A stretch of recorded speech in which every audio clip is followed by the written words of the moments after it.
ప్రభువును రక్షకుడైన యేసుక్రీస్తు పరిశుద్ధ నామమున దేవుని సంగమ ప్రియదేవుని బిడ్డలారా మరి ఉదయకాల సమయం దేవుని వాక్యం ధ్యానించినాముగా ప్రార్థన చేసుకుందాం. ప్రార్థన. కృపగల తండ్రి, దయగల మహేశయాన్ని బంగారు పాదాలకు లెక్కలేని వందనాలు, స్తుతులు, స్తోత్రములు. గతించిన రాత్రి అంతా నీ రెక్కల చోటును కాచి కాపాడి సంరక్షించింది. మరి ఉదయకాల సమయం సజీవ లెక్కను చేరి ప్రార్థించుండగా వాక్యమైన దేవుడు వాక్యం ద్వారా నాతో మాతో మాట్లాడి మీరే మహిమ ఘనత ప్రభావాలు పొందమని యేసునామమున అడుగుచున్నాం తండ్రి. ఆమేన్. దేవుని సంగమ ప్రియదేవుని బిడ్డలారా, నిర్గమకు ఏర్పాటు చేయని వాక్య భాగం అపోస్తలుడైన పౌలు తిమోతికి రాసిన 2వ పత్రిక 4వ అధ్యాయము 9 నుంచి 15 వచనములు ఈ విధంగా రాయబడింది.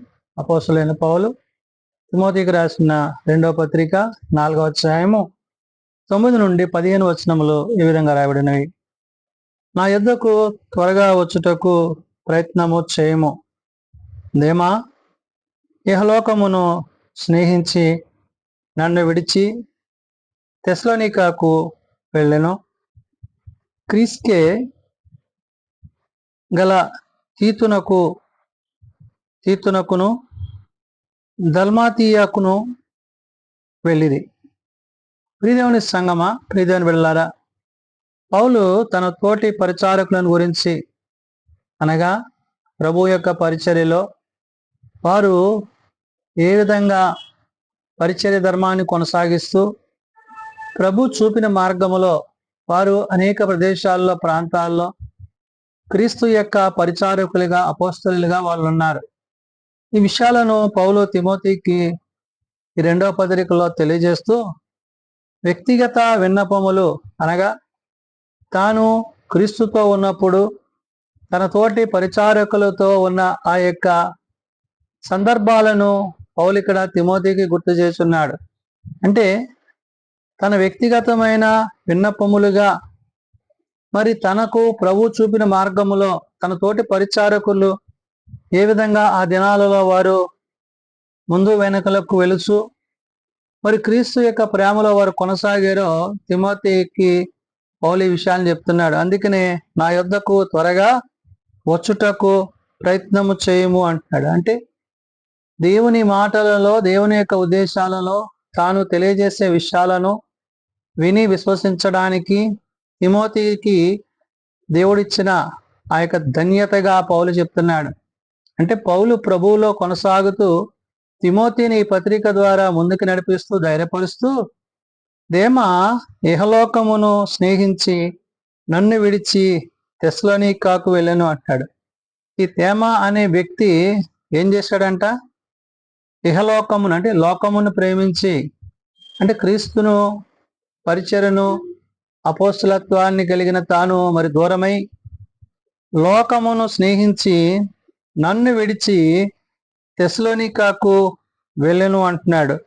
అంటే దేవుని యొక్క కార్యాల్లో, దేవుని యొక్క ఉద్దేశాల్లో మరి ప్రభు యొక్క చిత్తాన్ని, ప్రభు యొక్క ఉద్దేశాన్ని మరి విడిచిపెట్టినప్పుడు జరిగే పరిస్థితులు ఏమి ఉంటావో చెప్తూ తను అంటున్నాడు, క్రేస్కే గలతీయాకును తీతు దల్మియాకును వెళ్ళిరి అంటున్నాడు. అంటే వారు వారి యొక్క దేవుని యొక్క పరిచర్యలో, దేవుడు వారిని నడిపించిన విధానంలో వారు ప్రయాణం చేస్తూ పరిచర్య చేస్తూ ఆ పరిచర్యలో వారు ముందుకు కొనసాగుతున్న విషయాలన్నిటినీ తిమోతికి చెప్తూ లూకా మాత్రమే నా యొద్ద ఉన్నాడు, మార్కును వెంటబెట్టుకొని రమ్ము, అతడు పరిచారము నిమిత్తము నాకు ప్రయోజనకరమైన వాడు అంటున్నాడు. అంటే కేవలము ఆనాడు అందరూ మరి అపోస్తలులు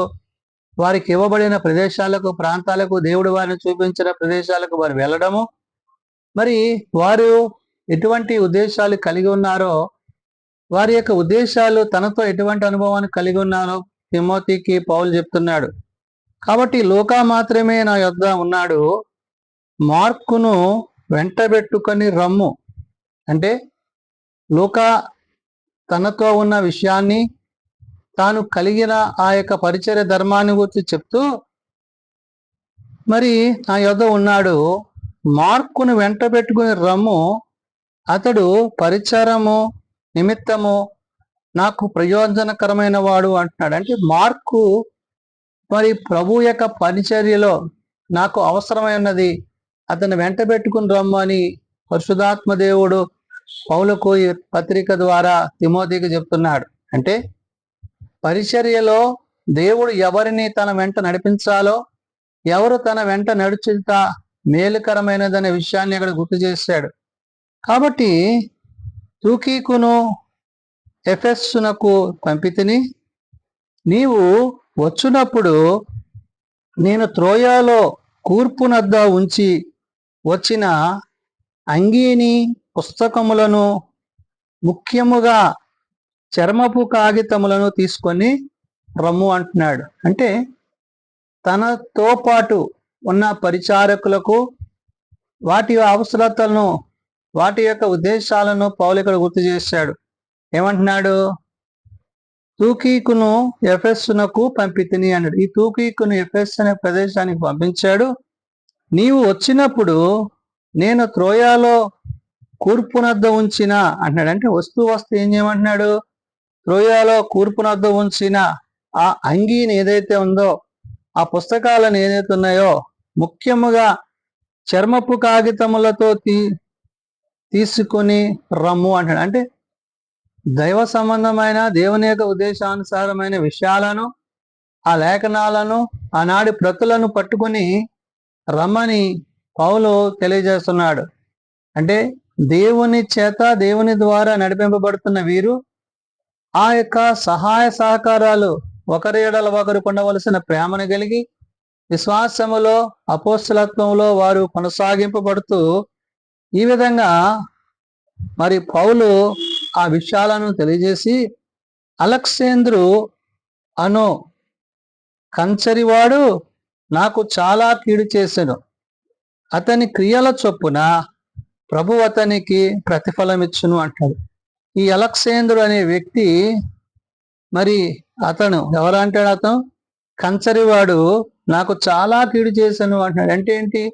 తన పరిచర్యకు ఆటంకంగా, ఇబ్బందిగా తాను ఉన్నాడనే విషయాన్ని తిమోతికి పౌలు చెప్తూ, అతని క్రియల చొప్పున ప్రభు అతనికి ప్రతిఫలం ఇచ్చున్నాడు. అతడు ఏం చేశాడో దానికి దేవుడు తగిన పరిష్కారాన్ని, సమాధానాన్ని దేవుడే చెప్తాడని. అంటే పగ తీర్చుకొనుట ఆయన వంతు కాబట్టి పౌలు తాను తన పట్ల ఎటువంటి ఉద్దేశాన్ని కలిగి ఉన్నాడో ఆ ఉద్దేశాన్ని దేవునికి తెలియజేస్తున్నాడు. కాబట్టి అతని క్రియల చొప్పున ప్రభు అతనికి ప్రతిఫలం ఇచ్చును అని చెప్తూ, అతని విషయమై నీవును జాగ్రత్తగా ఉండము, అతడు మా మాటలను బహుగా ఎదిరించెను అంటున్నాడు. ఎవరు? ఈ అలెగ్జాంద్రు అనే వ్యక్తి మరి ఆనాడు పౌలు మాటలను కానీ, అపోస్తల మాటలు కానీ అంగీకరించక వారి మీద తిరుగుబాటు చేసిన వాడిగా, అపవాది సంబంధమైన ఆలోచన కలిగిన వాడిగా తానున్నాడు. కాబట్టి తిమోతి, నీవు కూడా అతని విషయంలో జాగ్రత్తగా ఉండాలి. అంటే హెచ్చరిక చేస్తున్నాడు. ఏ విధంగా నువ్వు పరిచర్య చేయాలో, ఏ విధంగా పరిచర్య చేయడం ఆశీర్వాదకరమో, దీవెనకరమో అనే విషయాన్ని చెప్తూ ఇక్కడ అంటున్నాడు, అతని విషయమై నీవు జాగ్రత్తగా ఉండుము, అతడు మా మాటలను బహుగా ఎదిరించినాడు. కాబట్టి మమ్మల్ని, మా మాటలను అంగీకరించలేదు కాబట్టి నిన్ను కూడా అంగీకరిస్తాడని మేము అనుకోవట్లేదు అనే విషయాన్ని పౌలు గుర్తు చేశాడు. ప్రియదేవుని సంగమా, ప్రియదేవుని బిడ్డలారా, వ్యక్తిగతమైన విన్నపాలను తనతో ఆనాడు అపోస్తలు వారికి ఉన్న అనుభవాలన్నిటినీ పౌలు ఈ పత్రిక ద్వారా, ఈ రెండో పత్రిక ద్వారా తెలియజేస్తున్నాడు. కాబట్టి ఎవరైతే క్రీస్తునందు ఉంటారో, ఎవరైతే క్రీస్తు ప్రేమనందు నిలిచి ఉంటారో వారు దేవుని సంబంధులుగా, పరలోక సంబంధులుగా, వాక్య సంబంధులుగా, లేఖనానుసారంగా జీవించేవారై ఉంటారని, ఒకవేళ ఆ విధంగా లేకపోతే వారు లోకముతో, పాపముతో, శరీరంతో జీవించేవారై ఉంటారనే విషయాన్ని పౌలు తిమోతికి చెప్తున్నాడు. కాబట్టి మనము క్రీస్తు యొక్క ప్రేమలో ఆనాడు తిమోతికి పౌలు పత్రిక రాసి మరి నేడు సార్వత్రిక సంఘానికి కూడా ఆ విషయాలను గుర్తు చేస్తున్నాడు. అంటే మనము క్రీస్తు కొరకు ప్రత్యేకింపబడినప్పుడు ఆ ప్రత్యేకతలో మనము క్రీస్తుని కలిగిన వారమై, ఆయన వాక్యమునందు, ఆయన ఉపదేశముల యందు మనము జీవించు వారమై, మరి పౌలుకు ఈ యొక్క ప్రయాణములో ఎదురైన దేమా మరి తెసలోనికాలకు వెళ్ళినప్పుడు, తర్వాత ఏమో క్రెస్కే ఏమో తియాకు వచ్చినప్పుడు, తీతొచ్చేమో దల్మియాకు వెళ్ళినప్పుడు ఈ విధంగా మరి తన యొక్క పరిచర్యలో ఎదురైన పరిస్థితులన్నిటినీ పౌలు గుర్తు చేస్తున్నాడు. కాబట్టి నేడు మరి దేవుని యొక్క పరిచర్యలో ఒకవేళ ఎటువంటి శోధనలు ఇబ్బందులు ఎదురైనప్పుడు వాటిని క్రీస్తు యొక్క సన్నిధిలో ఆత్మానుసారంగా వాక్యానుసారంగా వాటిని ఎదుర్కోగలిగిన వారమై ఉండాలని, ఆ విధంగా జీవించడం ద్వారా క్రీస్తుకు సమీపస్తులమై ఆత్మానుసారంగా జీవించి దేవుని యొక్క ఉద్దేశాన్ని కొనసాగించే వారమై ఉంటామని పౌలు ఆనాడు మరి మరి తిమోతికిని నేడు సార్వత్రిక సంఘానికి ఈ పత్రిక ద్వారా తెలియజేసిన మాటలు ప్రార్థన చేసుకుందాం. ప్రేమగల తండ్రి, దయగల ప్రభువా, ఇదిగో నాయన మరి తన వ్యక్తిగతమైన అభిప్రాయాలుగా తాను అపోస్తులతో కలిసినప్పుడు వారి వారి పనులను బట్టి తాను ఏ విధంగా అయితే ప్రభువా నీలో కొనసాగాడో వాటన్నిటినీ తిమోతికి పత్రిక రాసి చెప్తున్నాడు. కాబట్టి ప్రభువా, ఏది మేలైనదో, ఏది ఉన్నతమైనదో, ఏది నిశ్చితమైనదో నేడు మేము గ్రహించి నాయన నీ వాక్యానుసారంగా జీవించటకు మాకు నేర్పించండి. బలహీనలను బలపరచువాడవు, రోగులను స్వస్థపరచువాడవు. హాస్పిటల్స్ వద్ద, ఇండ్ల వద్ద ఆయన బలహీనలైన వారిని ముట్టి లేవనెత్తి సంరక్షించండి. ఈ సన్నిధిలో ప్రార్థిస్తున్న ప్రతి కుమార్తెను మీరు దర్శించి దీవించి కృపచేత నింపమని, దీని పరిచర్యలో సేవలో మీరు మాకు తోడై ఉండమని, మీరు అక్కడికే మమ్మల్ని సిద్ధపరచమని యేసున్నత నామమున ప్రార్థించి వేడుకొనుచున్నాం తండ్రి, ఆమేన్. పరలోక బంధన మాతని నీ నామం పరిశుద్ధపరచబడగాక, నీ రాజ్యం వచ్చుగాక, నీ చిత్తం పరలోక బంధం నెరవేర్చినట్లు భూమి మీద నెరవేరుగాక. మాడిన నాడు మాకు దయచేయండి, మండల ప్రార్థన చేసిన వాడిని మేము క్షమించిన ప్రకారం అపరాధములను క్షమించు, శోధనల తేకాదశం తప్పించము.